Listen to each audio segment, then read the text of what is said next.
Welcome in, everyone, and thank you for listening to the 136th ever episode of the Missouri Sports Podcast, brought to you by 106 Apparel and recording from the Revel Advertising Studio in beautiful Springfield, Missouri.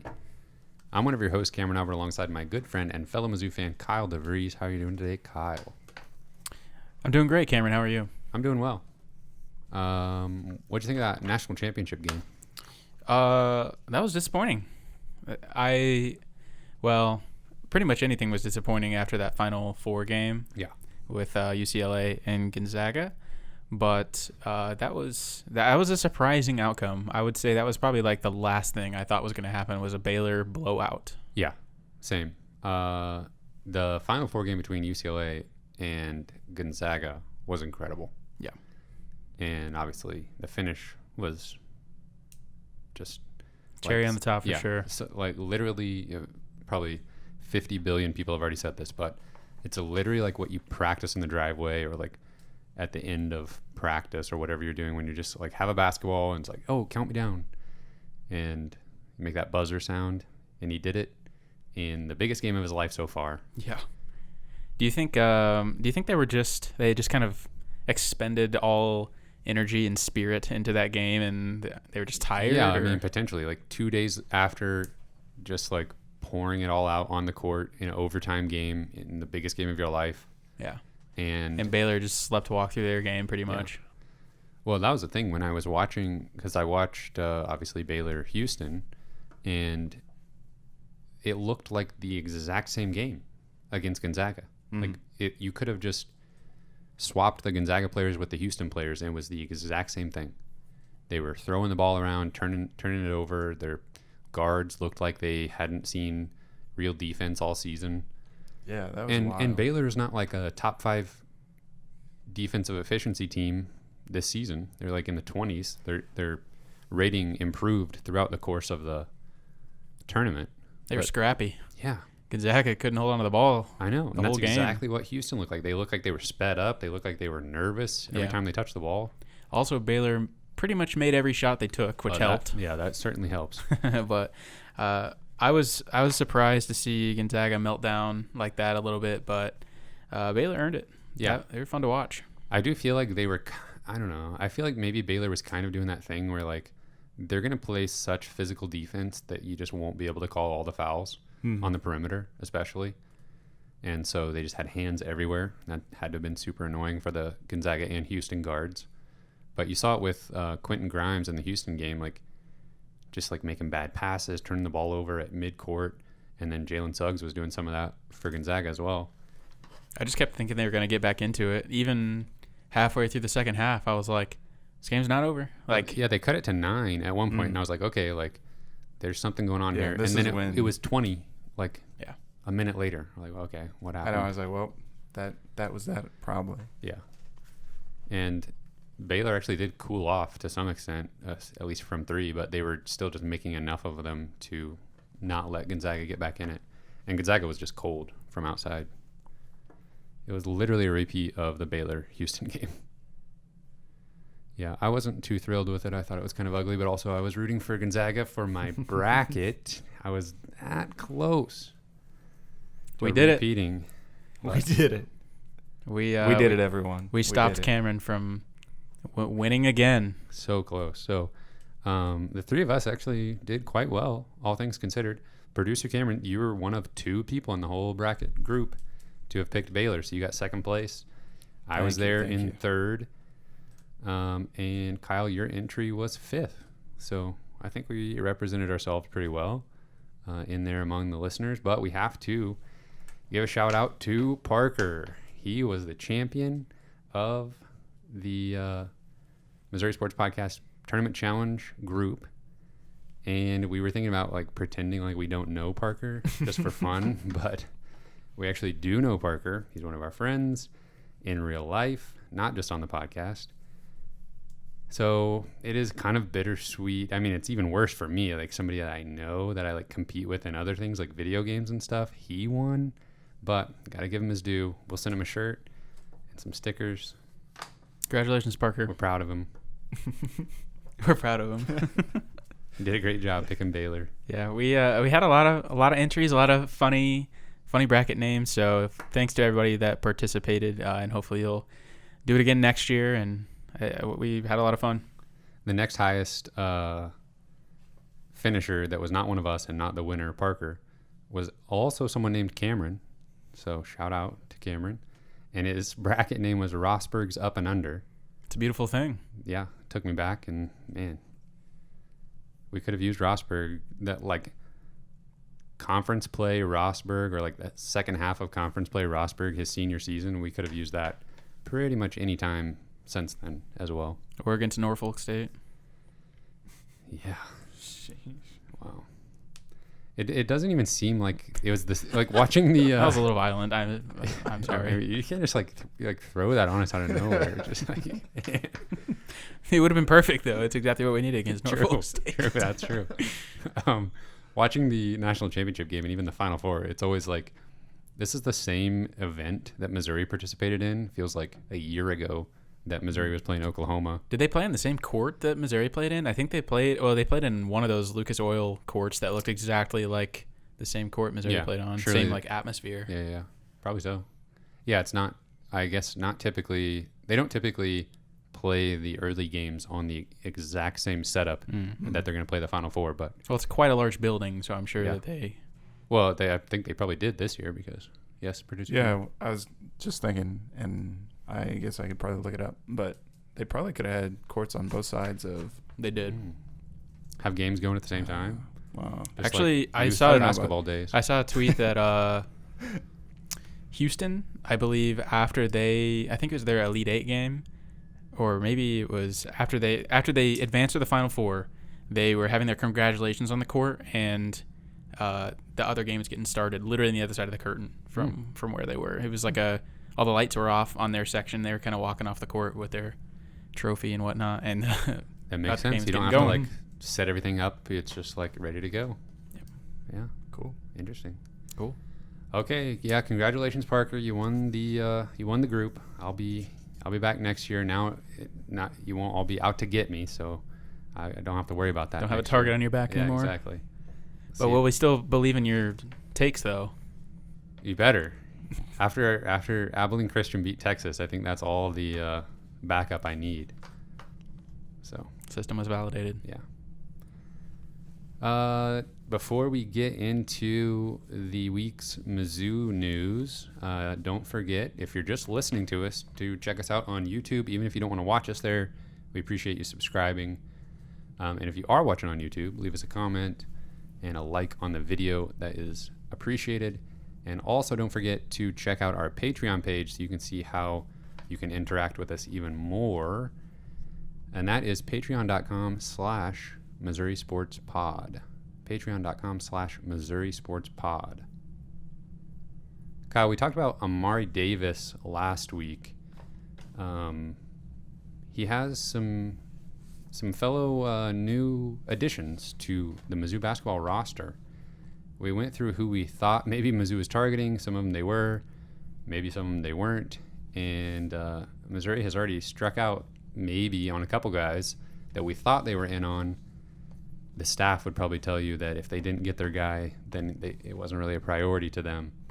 I think I want to just kind of like go through the last week because my feelings about the whole offseason, and I think a lot of Mizzou fans feel the same way, fluctuated quite a bit from day to day or even within the same day. I don't remember what day it was exactly that most of the transfer news, specifically from Missouri, was going down. Yeah, for me, I think this has been really fun. I've enjoyed the past couple of weeks. I can't stop checking Twitter, just trying to find the next little nugget of news about what Missouri's roster is going to look like next year. That's just been a lot of fun, and Missouri hasn't had a lot of turnover on their roster the last few years. We've just kind of seen the same guys play for 2 or 3 seasons now, so it's been kind of fun just knowing that everything's going to change. We're going to have a whole new group of guys, and it's all going to happen really fast, and so it's kind of fun just seeing how that all comes together. But we talked about a lot of people last week. We talked about a lot of free agents, if you will, and funny, the 2 new players that we have to talk about, we didn't talk about at all. And you could, I don't know, I don't think that's a bad thing. But and I would say only one of them would we have even thought had on the radar at yeah. all. Yeah. So the new additions since we last spoke are, it's spelled like DaJuan, but it's pronounced DaJuan Gordon, transfer from Kansas State. He is a guard who averaged 9 points per game and 5.5 rebounds per game this past season on a pretty terrible Kansas State team. So it's kind of interesting to think about like his numbers on a bad team compared to, and I've seen some Mizzou fans do this on Twitter, compared to what our reaction would be if he had committed to Missouri out of high school. And I think that's a good point to bring up. It's like, if that were the case, we would still, I think, have some hope and see some promise in his future game. And I don't think his efficiency statistics would be quite so bad on a better Mizzou team than the Kansas State team that he was surrounded by. What do you think? Yeah, I think I agree with that. Yeah, it's just thinking about Kansas State being so bad. You're like, surely he could have scored more, had more opportunities, but I'm just not really sure that was his role. I mean, I'm not sure that. Yeah, it's good to see somebody scoring a lot of points, but not everybody has to have that role. And I think that I think he can fill a very specific role in a really, really good way. And he's very athletic, and he's a great rebounder, defender. And considering that those are his roles, and he probably knows that, and I think, however, one reason he did leave Kansas State, I think, is because he wanted to be more involved in the offense. But knowing that's your role is to go clean up the boards and get putbacks and put defensive pressure on the other team, nearly averaging almost 10 points a game, I don't think that's all that bad.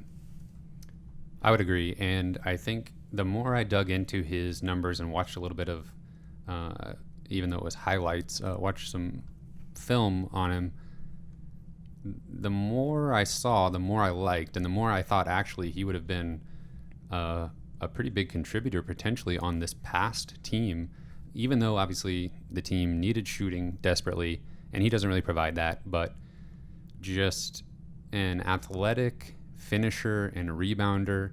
Like, we already didn't have shooting. Yeah. So our non-shooters being more athletic and better defenders would have been an upgrade. And so that's kind of where I am at with him, even though when this was first announced, we had Davis on board. Everybody in the world knows that we need shooting on the roster desperately. And so seeing them add a guy from Kansas State that has a career 28% three-point percentage, that was really disappointing. And it was like, okay, what type of player are we after here? Right. Like, how does this make any sense? I 100% agree that at that time, at that very moment in time when he committed, and I looked at some of his stats and stuff, I was underwhelmed and I was a little disappointed and kind of wondering how does this player fit? We hadn't heard anything about this player coming from a bad team. Yeah, I kind of started thinking about all those negative things, but I wasn't allowing myself to see the full picture yet. And knowing even a little bit more about the roster now, I think makes this seem a little bit better. I think in my mind, I'm just thinking we need scoring, we need shooting. And whenever we get another commitment that can't shoot, I think it was like, what are we doing? Yeah. But not everybody has the same roles on the team. And I think I've kind of digested that a little bit and realized that this guy's going to have a totally different role. And he's kind of a downhill slasher. He's athletic. He's really long. I don't know. I think I've come around on him as a prospect a lot more than I was when he first committed. Yeah, and the fact that he has 3 years of eligibility, that's a bonus, and it makes me feel a lot better about developing his offensive game a little bit. A couple things that stood out to me when I looked at his sort of like advanced metrics on KenPom is he was 18th in the entire Big 12 conference in percentage of possessions used, and it didn't come from turnovers. It all came from him shooting the ball. So he had the 18th highest percentage of shots taken in the Big 12 conference this past season. So, and then you add to that, his conference play offensive rating was 82.5. and a 100 is average. So that is what I first looked at, and I thought something about that's just kind of like terrifying to add that type of dimension to this Mizzou team that already struggled a bit on offense and had high possession guys that didn't have high offensive ratings, couldn't be efficient when they really tried. Looking at the other numbers, though, paints a prettier picture, but it worries me that he wants to be more involved in the offense because that doesn't seem to be his strength. I mean, that is the most concerning thing to me as well, because like, well, man, I'm not sure you can shoot. If he wants to eat up minutes, like just being a solid defender and an amazing rebounder from the guard position and, you know, finishing fast breaks and being like a slasher wing guard hybrid, I'm all for it. Mm-hmm. And he shows that he can do that as well because he has a very high steal percentage, very low turnover rate, doesn't foul a ton, and was one of the better rebounders in the conference play, despite being a 6'4" guard. I also wonder what his numbers would have looked like if he were coming from a mid-major program, kind of like the other two guys are. You know, we like I said, we kind of scoffed at that 9 points a game statistic, but you know, he's coming from a Power 5 team where there's probably maybe a little bit more competition for points, and maybe his athleticism might have taken over a little bit more at a lower level. I don't know. I think that makes sense. Yeah, because when you're looking at Amari Davis, who we talked a little bit about last week, we can touch on that again. I mean, he coming in averaging 17 points per game and also shooting 28% from three. Like, okay, so let's just compare the two players' shooting percentages. Davis, 28% just this past season. Gordon, 23% from three. From two, Davis, 46%. Gordon, 47%. So these 17 points per game, that's just coming from better free throw shooting and higher usage. Yeah. And worse competition. Yeah, I wouldn't be surprised whatsoever if this team has a little bit of an adjustment period where some of these guys coming from mid-major programs, I don't know. I mean, it's not like they've not played more athletic guys before, but it may take a little bit of time to kind of feel like they're back in the rhythm again, playing on a team where everybody's as talented as they are, playing against more length and athleticism and better defenses. They may not be able to score at will as much as they were at lower levels. Yeah, the thing that I'm excited about with Davis, though, is he has got to the free throw line a lot and was a 80% free throw shooter. And that's something that we thought we had plenty of, and then it just wasn't there this past season. Yeah, he is both getting to the line and making them. Yeah, he's in constant attack mode and putting pressure on the defense and trying to penetrate, and he definitely has an exciting game for sure. Yeah, and that just like kind of the mid-range game. I mean, Missouri's offense struggled. They did want to just get to the rim or shoot threes, but they weren't great at either one a lot of the time. So having a third dimension of mid-range shooting, I think that'll only help open things up for other players if they can even be a little bit efficient at the rim or from three. Anything else about Mr. Gordon? DaJuan. Missouri's going to be just the toughest team, aren't they? Well, I think that's Gonzo Martin would sure like that to be the case. Yeah, I mean, it sounds really dumb, and I do kind of say it jokingly, but I do, without knowing these guys personally, but just kind of gathering what I can about these guys, with their style of play and their personalities, it does seem like they fit a Gonzo Martin coach team so much better than like an Xavier Benson or something like that. Which is not saying much because Xavier Benson seemed like the polar opposite of a Gonzo Martin type player, and we saw that to be true. But I really do think that Gonzo Martin is obviously looking for talent, but I think he's looking for guys that are coachable and that are tough and play his style of ball. Yeah, and I think Gordon is the type of player that can play well in a faster-paced offense that's trying to score in transition.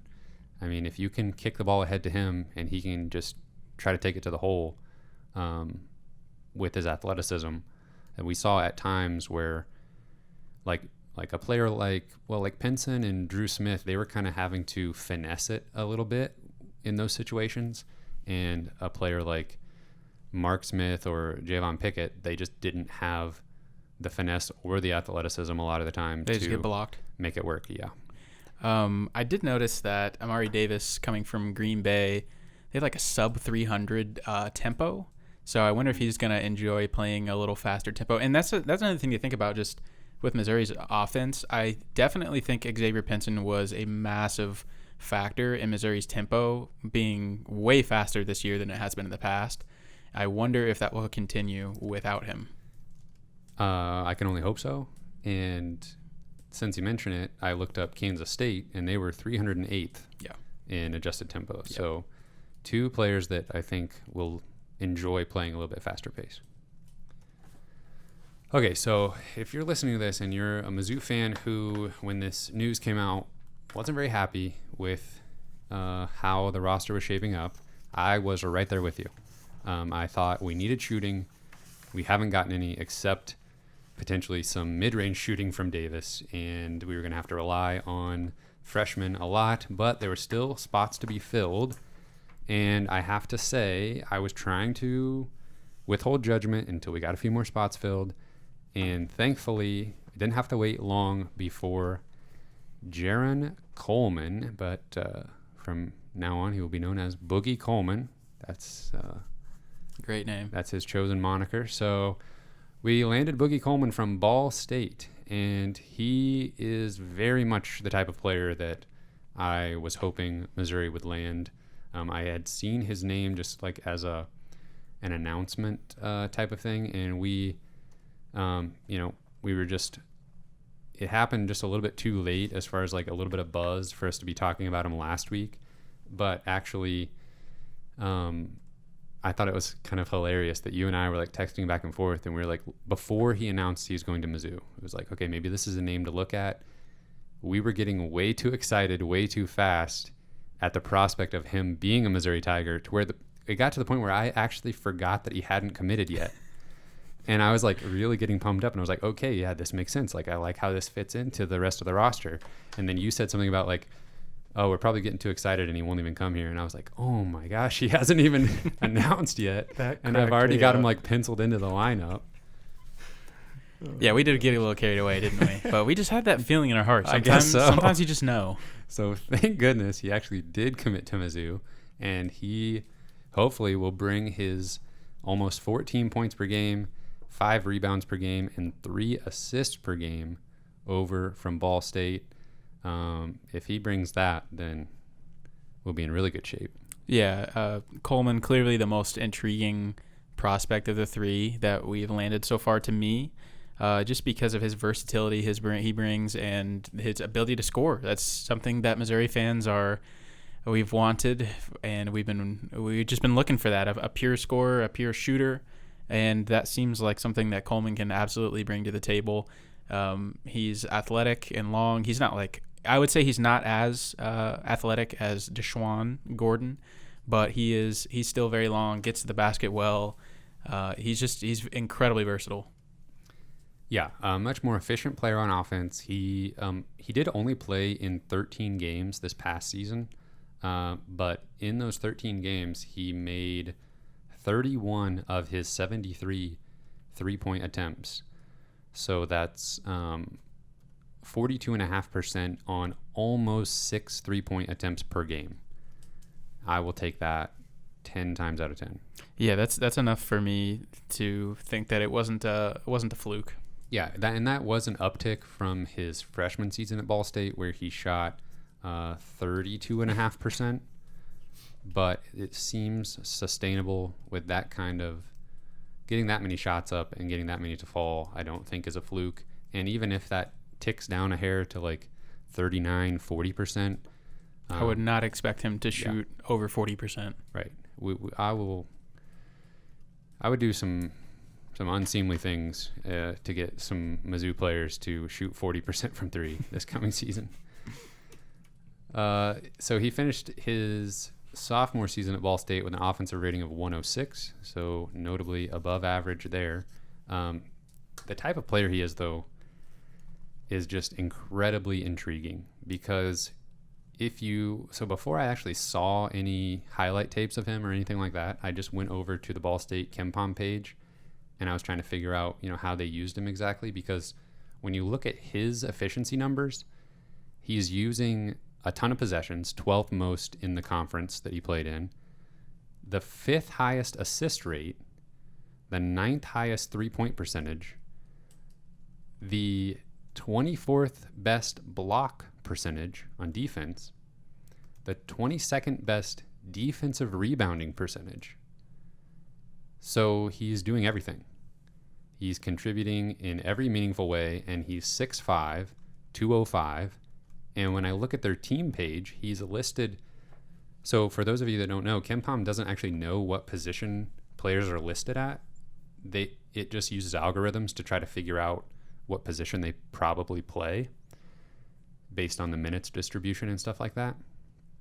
And it has him as their starting power forward and also their number 2 point guard and 3rd on the depth chart at the small forward position, if you were labeling them traditionally. So he's Ben Simmons is what you're trying to say? Something like it. It's Ben Simmons with a 3-point shot. Even better. Yeah.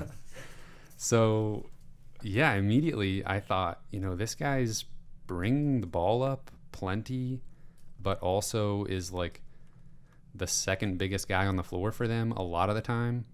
And they're probably playing 4 out a lot. And even their starting center shot some threes.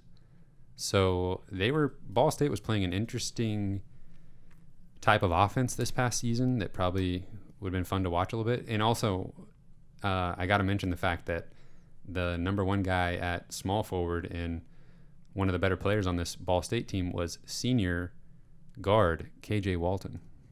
Yeah, I heard about that. Familiar name. Distantly. I'm going to be really excited to see how they use him at Mizzou, and we may know before the season just based on what the rest of the roster looks like. There's still guys out there that I think we could land that are true point guards that would maybe give us a little bit more hint as to how they're going to use Coleman, but I really have no idea how they're going to use him. He's going to shoot threes, I know that. Yeah. And that's one thing that I wonder, like, if he's your best 3-point shooter, are you going to have him bring the ball up a lot? Probably not, like, judging by how Missouri has used their shooters in the past. I mean, Cassius Robertson brought the ball up quite a bit until Konzo kind of figured out that he could let Geist run the point. But, yeah, it'll just be super intriguing. And when you add a player that's potentially as dynamic as Coleman, I think it just opens up options all over the floor. And it makes the biggest thing for me is it makes the addition of DaJuan Gordon make a lot more sense. Yeah. So that was just a few hours later in the day where I was like, and this is exactly why we should see how these other spots are filled before we get too down on things. And I was there. I was like, yeah, I know you were getting pretty disappointed. And then that's not to say anything about Gordon specifically as a player, but just like how he fits in with what's already on the roster. Right. Looking at him individually was underwhelming. Yeah. But as a piece of the puzzle, I really like what all three of these guys bring to the table and how they're all different and kind of versatile in their own way, and all have the ability to score and rebound. And I'm excited. And all three of those guys have 3 years of eligibility. At least they are eligible to play 3 more years. We don't know if they actually will, but we'll see if Konzo allows it. Yeah. If they have a good enough reason, then maybe they'll get 3 years. Yeah. So we still have some spots to fill. Now, I eventually want to circle back around to Coleman a little bit because I think he ties back into some specific things I want to talk about regarding the coaching staff. But with these last 2 spots that are available, like, I just want to go ahead and give them to Tamar Bates and Christian Bishop. Like, I want to do that yesterday. Just go ahead and add another guy to the freshman class, bring in Christian Bishop to play the 5 spot, and call it a day. Something tells me it's probably not going to go that smoothly, What do you think for these last two spots? If I'm taking best case scenario, I think honestly, I don't know. I might say give me Wendell Green to play point guard and Christian Bishop. At this point, I really think we can rule out Christian Bishop. I really don't think that he's coming to Mizzou. At one point yesterday or 2 days ago, Kansas got a commitment, they got a commitment, and I was like, okay, I think they're full. And then since then, they had somebody declare for the NBA draft, and they had somebody else transfer. So Shocker. Yeah, so scholarships are They're not an making issue. room for somebody. Yes, they will make room for Christian Bishop if they want him, and I think that's probably where he's going to end up. But and we're also seeing other players come off the board that Missouri was interested in. Obviously, the biggest one is Brandon McKissick, who we were kind of in love with last week, and we thought there was no reason why you could count Missouri out. But he ended up going to Florida, which doesn't really align with his stated goals in transferring. But I think we kind of both think potentially he thought he had a spot at KU, and that didn't end up being the case. And if Florida comes calling, that's an excellent program to try to go compete for a spot. But I think he'll definitely be competing for a spot. He'll be competing heavily for playing time at Florida, where that may not have been the case quite so much at Mizzou or like St. Louis. But he's off the board. There's some other guys. We talked about the fact that it's probably a no-go for multiple reasons with Cam Fletcher or Caleb Love. Wendell Green's still out there. With the way that this Mizzou coaching staff operates with recruiting, I mean, I just shrug. Like, you don't know what's going to happen. Something can make the most sense in the world, and you would think that the coaching staff would prioritize guys a certain way, and then you see something just kind of come out of the woodworks that you didn't expect, and maybe it doesn't even make sense after the fact. So it's hard to predict. And things are changing with the transfer portal literally by the minute. So I think some spots are going to go away, though, and I thought that was the case with Christian Bishop. I thought maybe he had a spot at Kansas, and then they recruited over him, but now they've opened up a spot or two, so who knows. I think ideally, though, they still got to have a big guy, and then maybe they just pocket that last scholarship if Tamar Bates isn't interested. Yeah, I do think that is their number one priority is finding another big, and there was a name that came out today. His name is Daniel Oladapo, and he is from Oakland, and he averaged basically it was like 10 and 8 a game, which is pretty impressive to average nearly a double-double, and he would, I believe, have 3 years of eligibility. That's kind of become another name I've turned my attention to now, knowing that Christian Bishop is probably not coming to Mizzou. Who else are we gonna get to fill that big spot? Yeah, I like this Oladapo guy. Victor Oladipo? Yeah, that's what I want to keep saying. Yeah. I really like his, just like from an analytics standpoint, he played a ton of minutes at Oakland as a junior and was incredibly efficient, shot 61.5% on two-pointers, didn't attempt a single three. He's only listed at 6'7", but 222. Yeah, I mean, he got to the free throw line. He only shot about 60% from the free throw line, but one of the best rebounders in his conference, and an offensive rating of a 115. So we need guys that can score around the basket, and he seems to fit that bill. I haven't watched any highlights of him. I don't know if he's like above the rim athletic finisher or if he's more kind of a under the rim efficient guy, but I'll take it either way. I mean, it's probably easy for me to say this knowing Christian Bishop is not coming to Mizzou, but I would honestly almost put this guy ahead of Christian Bishop in my mind as how he can fill a role at Mizzou. I think he's just a bruiser who can get a ton of rebounds and score down low. That's very attractive to me. Kyle's attracted to bruisers. I'll let you know. You know me well. Yeah. So yeah, honestly, at this point, seeing what they could do, what they could turn that last scholarship into, maybe like at semester or just having it available for next off season. Axel Congo wants to come back. That's a good point. That's always a possibility. But I think at this point, that's probably Tamar Bates' scholarship if he wants it. I would at least hope that that's the way the staff is viewing it. Don't know if he wants it, but I think you're probably right. Absolutely. I'm thinking potentially he doesn't. But he was just finishing up his, I don't know I guess it's AAU season, but they had a tournament, the Geico National Tournament, that just ended recently. So he publicly said he wasn't going to do any recruiting stuff until after that was over. So he's kind of still just getting started in this process. So potentially a little ways to go there for him. I still think he probably follows Shaka Smart to Marquette. I agree. He said the only reason he was going to Texas was because of Smart. Yeah, he did an interview recently after his tournament, just kind of talking about some of the schools he's been talking to, and I don't think he even mentioned Missouri. He mentioned a lot of schools like Oklahoma State, Oklahoma, Marquette, those kind of schools. I really would say Missouri is a very much a long shot, but weirder things have happened. So you're telling me that the two guys I want, Christian Bishop and Tamar Bates, is not happening. I need to get over it. I'm not telling you it's not happening. I'm just telling you it's probably not happening. Sounds like you think it's not happening. Hey, I would say nothing in Mizzou basketball recruiting is predictable. So, True. Except for I can usually tell you who we're not going to get.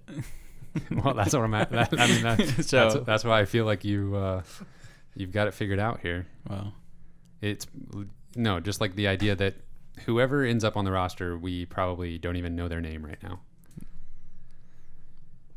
All right, so Kyle, what I wanted to circle back to regarding Coleman is just how basically I want to have a conversation about the coaching staff. We know that Konzo Martin's job is safe, and I don't have any problem with that. Now, basically, I want to pose the question to you, and then we can kind of talk through it. Is there potentially any benefit to shaking up the assistant staff? Basically, what are the assistants bringing to the table, and are we getting the most bang for our buck with those two main assistant positions? Well, to be completely honest, yes, I think that there could be value in changing of the coaching staff. As far as the assistant coaches go, I don't know everything that is brought to the table by both individual guys. You know, when we talk about why the staff was assembled, when we can think about Cornell Mann, he has history working with kind of a certain player that is like Michael Porter Jr. in the fact that he's kind of plays the 3 or 4. What was it? Royce Williams? Is that Royce White? Who's Royce Williams? Who knows? Royce White. He worked with Royce White at Iowa State and was very successful, kind of a point forward type player. High usage forward that kind of they ran the show through him. Mm-hmm. And then again at Iowa State with George Niang, both of those guys were pro players after that. Right. So Cornell Mann was incredibly successful at Iowa State with running that kind of offense, running the offense through those kind of players. And so it made a lot of sense whenever he came over to Mizzou to kind of design a similar offense for Michael Porter Jr. And obviously we know how that ended, and Michael Porter Jr. was not an option in that offense. Well, yeah, but I mean, just you saying that makes all the sense in the world. Like, of course, if I'm Konzo, I'm looking at, okay, pre his first season in Columbia, I know if I'm Konzo, I know I have the Porter brothers coming in, and it seems like he would have been able to go to a Cornell Mann and say, hey, look, this is what I've got coming in. Number 1 player in the country. He's a super skilled, nearly 7-footer. I see what you've done with these players at Iowa State. Let's build this offense around Michael Porter Jr. and we'll have an incredible season. And there's no reason to think that wasn't going to be the case until he didn't play all but 1.5 games for Missouri. And Jonte maybe kind of stepped into that role and was very successful. But dating back to the season that Jonte played, we really haven't had that dominant player to run the offense through, especially a player at the 4 position. And it kind of makes you wonder how have they adapted? How has Cornell Mann adapted, and what has he brought to the table to kind of make up for that lack of talented player? Yeah, I mean, if you keep looking at that 4 spot and how they've used it, and just like putting this all together in the last week, it seems so obvious now, and maybe some of our listeners have already figured all this out and are way ahead of us, but how many times do we see Kevin Puryear coming out to the top of the key, getting the first pass from the point guard, and like they're running the offense through him? He's making that first read of the defense to figure out where to go with the ball, or there's something preset maybe, but it's going through the 4 spot first, and that's kind of initiating the offense. And thinking about that now, and obviously that's what they did at Iowa State, and I can only imagine it was like a dream come true for that offense to be paired with a player like Michael Porter Jr. and then Jonte. And that's why I think Coleman could be, that player again, where if you're initiating the offense through him as the 4 spot, he can pull up immediately, and then he can distribute, drive, whatever he needs to do. So knowing that we could have the key to unlocking that Cornell Mann offense, now I'm reconsidering my position a little bit, where I still think Cornell Mann brings a lot to the table potentially this season, depending on how they want to use Boogie Coleman. As far as Hollander, I don't know as much about him individually. I know he had a really good relationship with Brandon McKissick and thought that might be the key to that recruiting win, but it was not, but did not happen. But I don't know that I know enough about their roles within the program to call for their jobs, but it is a little bit rare that this unit has worked together for this long. It's been 3-4 seasons now where we haven't had any turnover. Michael Porter Sr., but we all know why he was in Columbia. Right. Of the core guys and the strength and conditioning, none of that's turned over at all since Konzo got here. And maybe and that even lends more credence to the idea that they haven't had the guy, on the team to run the offense that they want to run. And I can only hope that now, with Coleman, plug him into that spot and implement some of the more fast-paced transition offense that this past season brought to the table. Maybe we can finally get a more effective, efficient Missouri offense that's kind of like the dream of what they wanted to set up from day one. Yeah, that's, we just laid out that whole scenario, and it could have literally no relevance or credence whatsoever. But I do think we're onto something, and I do think that there's a good chance that Boogie Coleman has a very bright future in this offense. I'm not even going to say it. We just cursed him, but... You did say it. I said it. You just put the curse on. Well, it's a reverse jinx. Oh, okay, cool. He'll be fine. Please, just keep him in your thoughts. Keep him in your thoughts. The other thing that Cornell Mann brings to the table, air quotes, is his ties to the state of Michigan, and that has been super useful so far. You just had to say that, didn't you? Well, we're talking about what these guys bring to the table. No, you're exactly right. Come on. Yeah. He's really good at finishing second. Trey Jackson. Yeah. Yes. He had a good game. Cornell Mann has been really good at finishing second place in recruiting to Michigan State. There you go. But the same can be said about Konzo finishing second place to all the blue bloods for many other players. We just need something to show off to the recruits. Say this is how we're going to use you, and show them Boogie Coleman highlights of him hitting 6 threes a game. Yeah, could have been EJ Liddell. He could have been the next one. We are really violent today with all of this stuff. The listeners are already thinking that is my softest spot, is thinking about EJ Liddell. Well, does it help you to think about that Missouri just never had a chance? Because Did they not? I don't think so. He was always going to go to Ohio State. Literally, I guess. he loved watching Ohio State football as a kid, and that became his favorite team, so he was just going to go there. I mean, I'm sure if they were just a dumpster fire of a basketball program, probably not, but... You know what's funny to think about is slight topic change here, but we were at the Tournament of Champions the year that he was there, and we were like in the interview room all wearing our like Missouri Sports Podcast gear. Is probably like blinding him. We're like 10 feet away from him, and we're all wearing our Missouri Sports Podcast gear. And he's wearing an Ohio State and he's shirt 'cause already committed. committed. I'm sure he almost wanted to flip to Mizzou when he saw all of us in there. But What's probably more correct, I'm almost certain, is the fact that he did not notice us because he was being interviewed, and he is a high schooler, and he was playing in a basketball tournament, and we were completely insignificant, as was everybody else in the room. And since we didn't ask him any questions, he had no reason to look at us. That's what I'm thinking. I totally disagree with that. We were right in front of him. He was just sitting there. Well, his coach was being interviewed, so while his coach is talking, he's just sitting there staring at us. He noticed. I know he did. I don't know. We'll have to ask him sometime. But anyways, he ended up being way better than I even thought, of course. So that's how that goes. I wish him success in the NBA. You think he stays in the draft? No, I think he comes back for one more year. Yeah. Oh, what could have been? What about Coach Hollander? Anything? I think he works with the big men mostly. Was he came from Evansville, right? I think Was so. he instrumental in getting Drew Smith? We'll give him that credit. I don't know.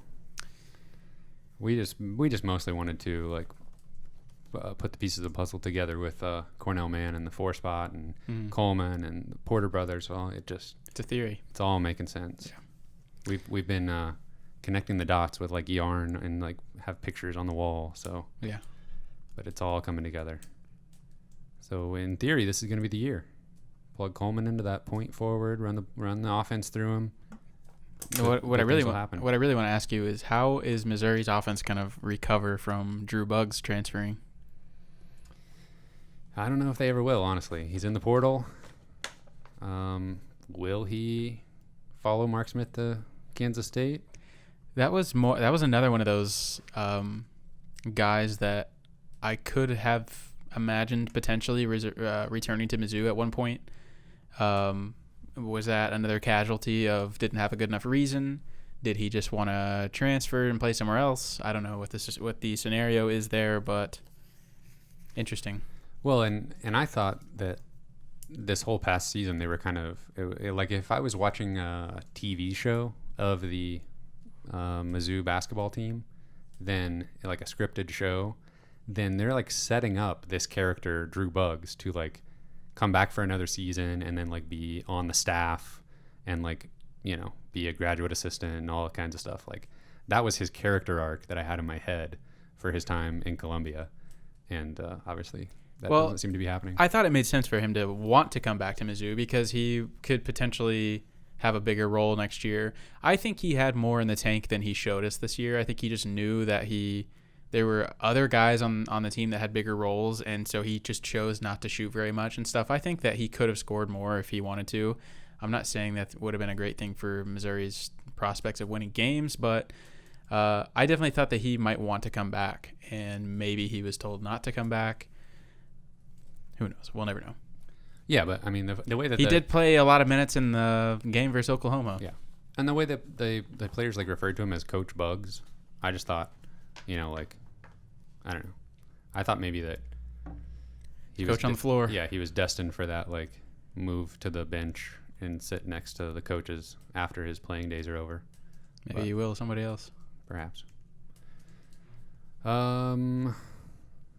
I have no idea how long we've been talking today, Kyle, because I started the clock. I started recording way before we actually started the episode. So you're kidding me.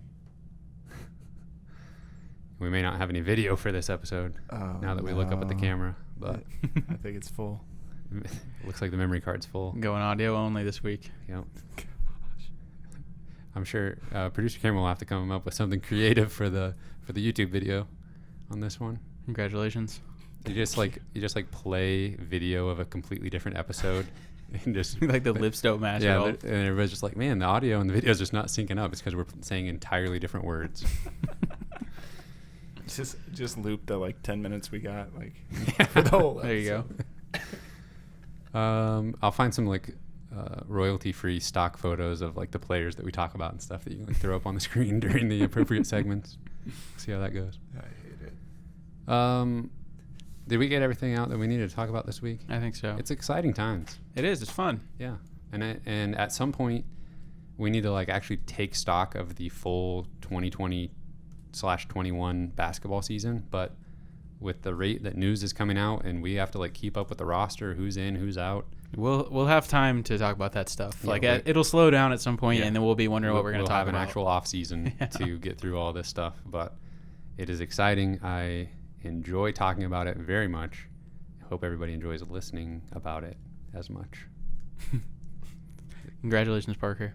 Yeah, we'll get you a shirt ASAP. All right, everybody. That's all we got for you. You can find us on Apple Podcasts, Google Podcasts, and Spotify. We're on Twitter and Instagram at Mizzou Sports Pod, and you can email us at MissouriSportsPod@gmail.com. Sorry, I was just thinking about what I'm going to have to do to this video. I knew. We lost you the moment we looked up at that camera. Oh, man. You can find our T-shirts and stickers on our online shop, MissouriSportsPod.BigCartel.com. I would take losing the video 10 out of 10 over losing the audio, though. It's like the olden days. Yep. Thank you, everyone, for listening. We will see you next week.